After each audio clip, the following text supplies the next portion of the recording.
If you're thinking about moving to Fontana, before you do, you're definitely going to want to watch this first. Hey, Jose here from eXp Realty, your favorite SoCal realtor serving all your real estate needs. So yeah, let's get started. If you are thinking about moving to Fontana, there are a few things that you really do need to be aware of first before you go and do that. And number one, there's a lot of traffic here. This stupid traffic. However, I will say you're going to find the traffic, and that's the heavier traffic, but you're going to find that more on streets like Foothill Boulevard, of course, that's really kind of the main street right here through Fontana. Also Sierra Avenue, as well as Valley Boulevard. Don't get me wrong, I am definitely not saying that those are the only streets that you're going to find traffic on here in Fontana. I'm just saying that those are going to be the busiest streets, the streets that you're going to find, well, the most traffic on here in Fontana. And of course, what brings all that traffic? Well, mainly all the people that live here. Fontana really has grown a lot. In fact, today, Fontana has just over 200,000 people that are currently living here. Okay, actually, about 214,000 people, according to the latest census data. Yeah, there's been a lot of new development, a lot of new homes that have been going up in recent years. And, well, what do you get when the number of people go up, but the border size of the city, that doesn't change?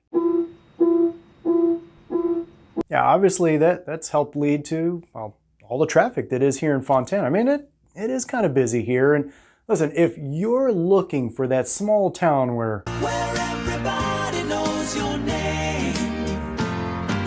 Okay, sorry, that was kind of dumb. But the point is, though, is you're not going to find that here. Fontana really is, I mean, it's kind of that big city in a small town body. I have no idea what that means, Decker. Who?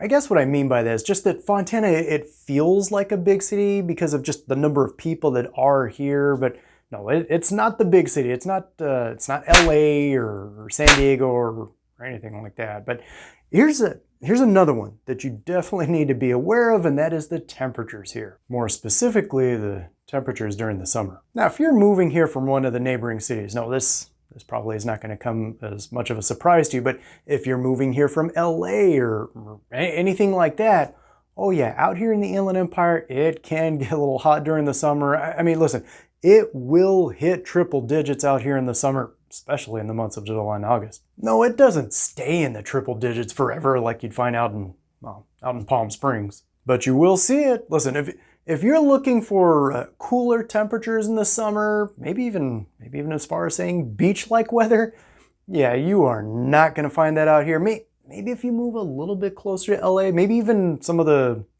San Gabriel Valley cities, maybe you might find a little bit more weather like that over there, but you're not going to find that out here in Fontana. Of course, the trade-off for living out there is the cost of living, but I digress. That's a subject for a different video. What is kind of nice, though, is the winters out here in Fontana. I mean, actually, they're not too bad. No, I mean, you're looking at an average daytime temperature here in the winter of maybe like 65 degrees. Now, even though I did just say that the cost of living in LA, it's much higher than it is out here in Fontana, there are some that might say that Fontana, it presents some affordability issues when it comes to homes. And I do want to say this. First of all, let's just stop. I mean, we are still talking about California.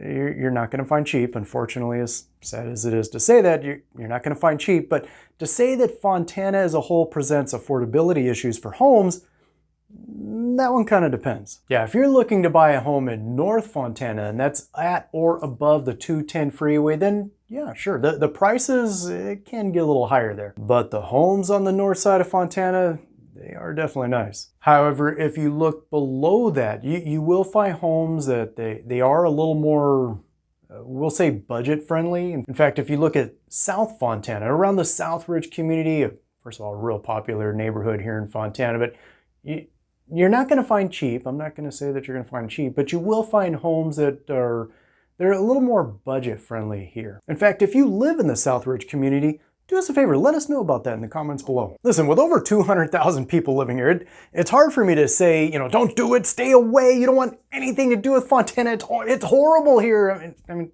let's be honest.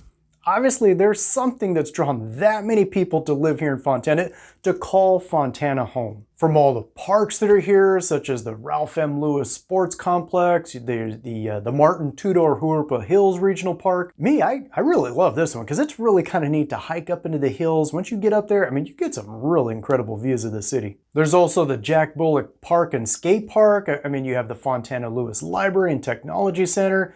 You also have the Art Depot Gallery, which is, I mean, pretty much right across the street from the Fontana Lewis Library and Technology Center. I'd like to be able to include this Tibby Center Stage Theater here because for a while, I mean, they really put on some great shows, but as I understand, they're not open anymore. I guess they are planning to find a new location to reopen, but from what I understand, the theater, they are planning to reopen with a new partnership with the Sammy Hagar Band, which, I don't know, I mean, sounds like it could be pretty neat, I guess, but it's a little sad to hear about the change. And do me a favor though, if you know more about this, do me a favor, let us know in the comments below. Of course, if you do have any questions, or maybe you are thinking about buying or selling a home here in or anywhere around the Inland Empire, my contact information is below. Feel free to reach out. Until then, we'll catch you on the next video.